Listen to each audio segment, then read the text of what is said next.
Hello, my name is Bruce Anderson. I'm CEO of 247 Solar, and I'd like to show you a couple of ways of getting to zero carbon, and in the process, uh, get rid of your gensets. So we call this a paths to zero emissions mining. Goodbye gensets. Again, my name is Bruce Anderson, CEO. Does this sound familiar? I want to reduce my carbon emissions and lower my costs, but so far PV and wind are, intermittent. They don't get me very far. Batteries help, but they're expensive, and I still need gensets.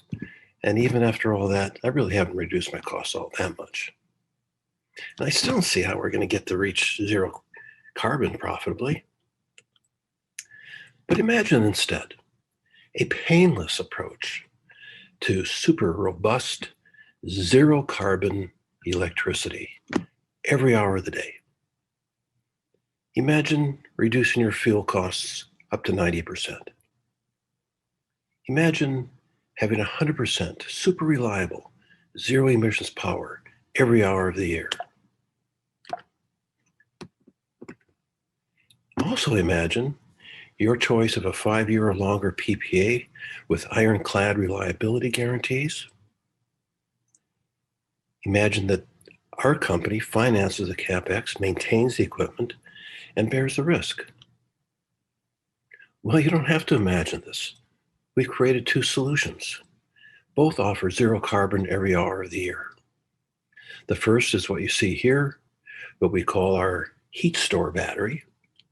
And the second is what we call our 247 solar plant. First, the battery. For the first time, there is a battery that can operate at full power, even when it's fully discharged, and can do that every hour of the year. This one, what is a battery? Well, this one stores energy as heat instead of electricity. It operates 4 to 20 hours on one charge.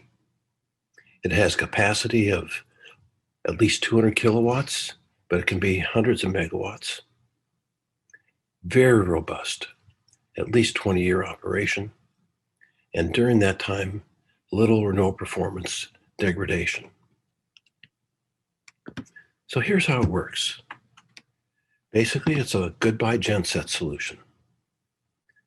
The core of our revolutionary battery is our turbine, modified in collaboration with Capstone, the best-selling, most reliable turbine of its class.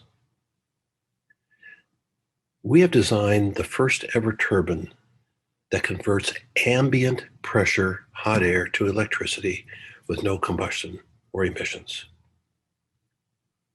Get that.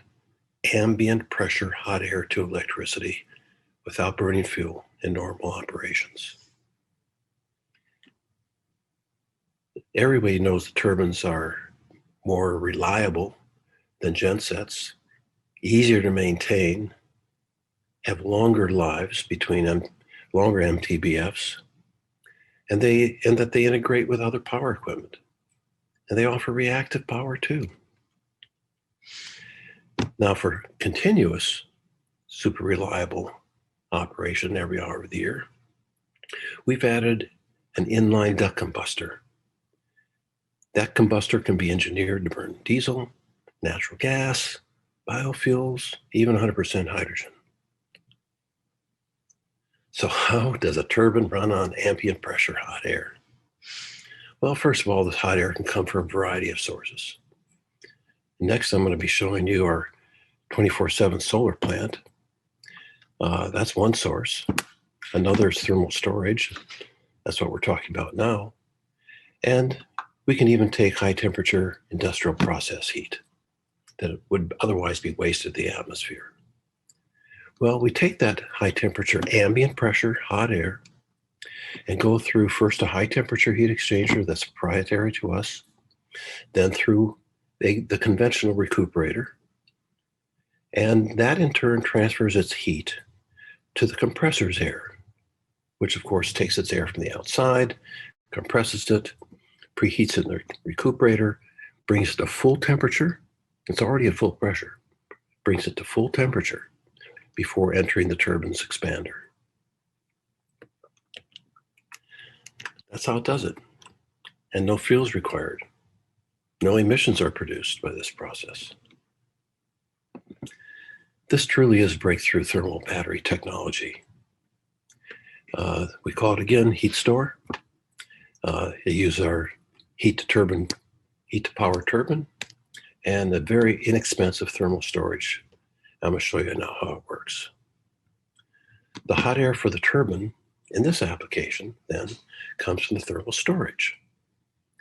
Excess electricity, whether it's from the grid, from PV, wind, heats these resistance coils right here.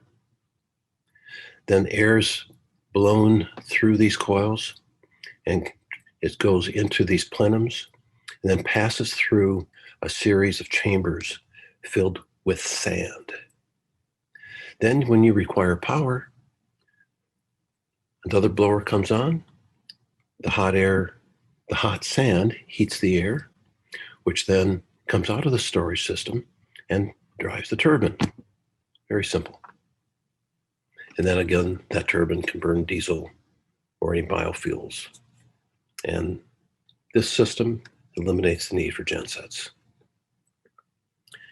Also, when it's integrated with PV and wind and batteries and so on, it offers a microgrid with 24-hour-a-day operation, up to 90% fuel savings.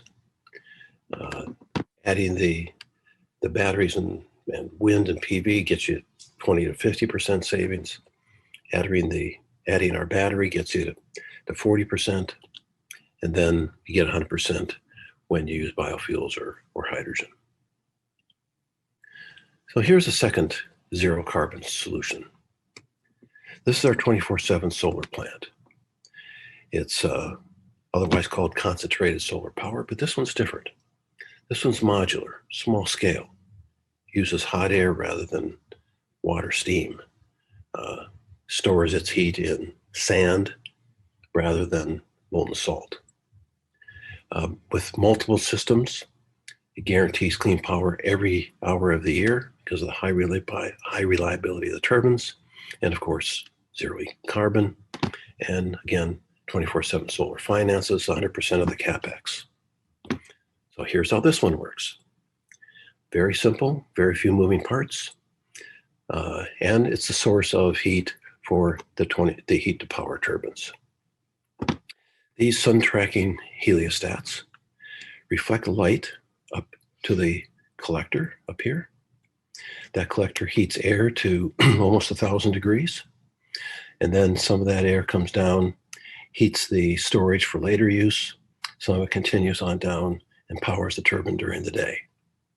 And then at night, the heat stored in the storage system powers the turbine. When there isn't any solar heat left in the storage or cloudy day, then the turbine and its exterior inline combustor can burn fuel. This again eliminates the need for gensets. And it also offers another uniquely profitable microgrid for mines that offers up to 90% fuel cost savings. These, like the other products we've been showing you, it readily integrates with other power generation and management technologies. Highly responsive, very reliable baseload, really fluctuates its output with demand, offers industrial grade heat. It's ideal for mines with 300 days of clear skies and little or no PV or wind so far. But you can add PV and batteries and so forth as needed. And then again, when you use biofuels or hydrogen, you get to 100% renewables. No gensets are needed. How about cost though? Well, our systems do cost more than gensets, but the total annual cost of ownership is less than half that of gensets. And here are the numbers. The annual cost of a 1 megawatt system for both 247 solar products and diesel, assuming that In both systems, there's the same wind and PV and batteries. We're at under 1 million, and diesel gensets are averaging over 2 million a year. A little bit about the company, 247 Solar. We spun off of MIT. We're owned in part, in fact, by MIT and the state of Massachusetts. We got $6 million from the U.S. Department of Energy, very competitive funding to develop the technology. And we've had some brilliant technology development partners, both the Fraunhofer Institute and the German Aerospace Center in of course, Germany, Oak Ridge National Labs in the United States, WorleyParsons, of course, a global utility engineering firm, and Saint Gobain, a French global construction products manufacturer. We're in Australia. We're actively pursuing projects across the continent. We have active contract negotiations in Western Australia. We have some that are proposed and under discussion. We have agents and sales partners, and we have collaboration partners. Same thing in Africa. We're actively pursuing projects there too. Active negotiations in South Africa, Botswana, Malawi, under discussion, leading to those contract negotiations in Sudan, Mozambique, Morocco, Somaliland, Cape Verde. We have agents and sales channels also, and of course, collaboration partners. Again, imagine zero carbon and lower costs. Imagine reducing your fuel costs up to 90%. Imagine having 100% super reliable, zero emissions power every hour of the year. Also imagine your choice of a 5-year or longer PPA with ironclad reliability guarantees, with 24/7 solar covering the CapEx, maintaining the equipment, and bearing the risk. Make this zero carbon vision a reality for 2022. Come and partner with us. Let's talk. We'll do a free feasibility study. Together, we'll develop a phase plan to zero carbon. We'll deploy complete turnkey systems. You can buy it, own it, lease it, or sign a PPA. Here's my contact information. Please do contact me. We're eager to win your business. We want to help you succeed. Again, my name is Bruce Anderson. Thank you very much. It's time for questions.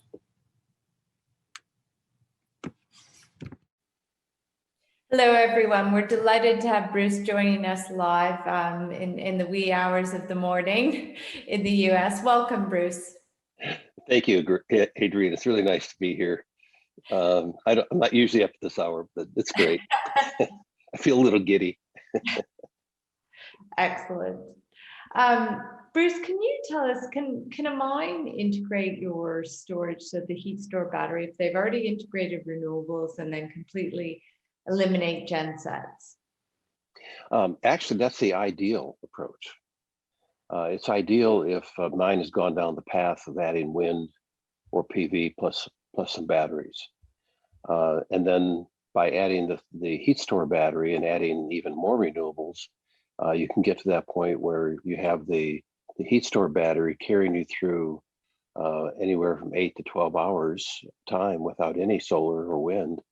And then, of course, using the heat to power turbine as the backup when there's no solar and there's nothing left in the battery. And so you never need to turn on a genset after that. Okay. And what is the ideal site for your modular CSP solution? Can you tell us more about the scalability and the integration with other renewable energy technologies? Yeah, the CSP, which we call the 24/7 solar plant, is 400 kilowatts. It's ideal for areas where a mine does have land. It's a sunny region. In some ways, it's ideal when you're thinking about planning a new mine opening, or just starting from scratch and haven't deployed any renewables at all. because in many ways, this 24/7 solar plant is designed to be a standalone system that can operate without any other power generation technology. It provides the base load power, provides the backup power, provides the variable power. It does play nicely with PV and batteries and wind, but those others are other power technologies are not necessarily required. And Bruce, what is the ideal size of the turbine to make it most efficient? The turbine is an air turbine, not a steam turbine. Steam turbines only require heat in the 600 to 700 degree range centigrade. Air turbines require it in the roughly 850 to 950 range. And there really are three sources that we've identified so far. We're actually talking to a mine in Zambia that is doing ore processing and has a high temperature waste heat stream that, as a way of being introduced to our technology, wants to deploy one of our turbines to convert that wasted heat into electricity. Mm-hmm. And for mine, that's really a pretty ideal way of using just the turbine. But of course, with our battery, the source of heat is that sand thermal energy storage system, and of course in our CSP system, the source is the solar collector on top of the tower that heats the air, that powers a turbine, and some of it, of course, goes into the heat storage for later use. And we just have time for one more question. Bruce, can you share any more details about current projects under development? I'd love to. We're not quite at the negotiation stage in a Western Australian mine, where, of course, we know there's a lot of wind in Western Australia, and this particular mine has the problem of having highly variable wind, and wind is unpredictable, and when it's calm for a long time. So in that instance, you can take the excess wind, which is over and above what the mine needs, store that for later use, and glide through those calm times. I actually really love that example. And we're talking to a number of mines in Sudan, I said Zambia, South Africa. In South Africa, as we know, the Eskom grid is pretty unstable, pretty unpredictable, and you just can't, we all know you don't want to close down a mine, even for 5 minutes, let alone a day or two. And so there's a lot of interest down there to store heat in our battery when Eskom is operating, and then fall back on it, rely on it during those times when the grid shuts down. The thing about these turbines that I haven't mentioned is that they can connect and disconnect from the grid almost instantaneously without losing a beat. And so you don't have to shut down, rejigger the whole system, and then start back up again. These turbines from Capstone, thousands of them are deployed around the world, and this is exactly what they do. When the grid goes down, they disconnect, but keep on running. And when the grid comes back, they automatically reconnect. Excellent. I'm afraid that's all the time we have. Thank you, Bruce. Okay, my pleasure. Was great for 1 a.m. So we'll say goodnight to you. My pleasure. Thank you for joining us. Thanks.